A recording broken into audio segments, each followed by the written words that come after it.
Tidak semua ibadah kepada Tuhan adalah ibadah yang berkenan. Karena ternyata ada ibadah-ibadah kepada Tuhan yang disebut sebagai ibadah yang jahat. Kenapa ibadah itu disebut ibadah yang jahat?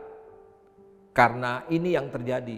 Orang-orang kelihatannya datang ke dalam rumah Tuhan, orang-orang kelihatannya beribadah kepada Tuhan, tetapi hati mereka cuma mengejar, mengharapkan mendapatkan sesuatu dari ibadah tersebut. Mereka tidak sungguh-sungguh ingin bangun hubungan atau keintiman sama Tuhan. Mereka cuma mengejar apa yang mereka bisa dapat ketika mereka beribadah kepada Tuhan.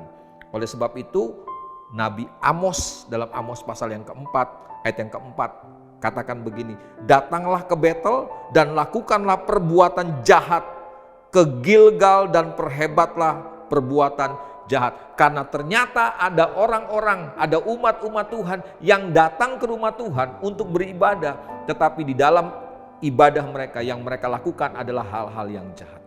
Mereka coba memuaskan keinginan-keinginan daging mereka saja. Mereka sedang mengejar apa yang mereka bisa dapat dari Tuhan. Mereka mengabaikan Tuhan.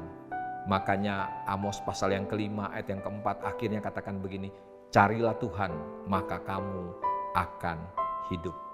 Harusnya ibadah yang kita kerjakan mendatangkan kehidupan, bukan kematian.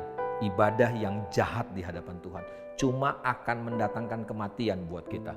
Bukan kematian secara fisik, bukan kematian secara jasmani, tetapi secara rohani kita akan mengalami kematian. Walaupun kita terus beribadah, walaupun kita terus melayani Tuhan.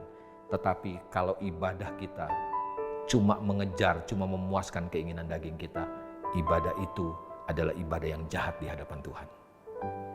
Tuhan memberkati kita.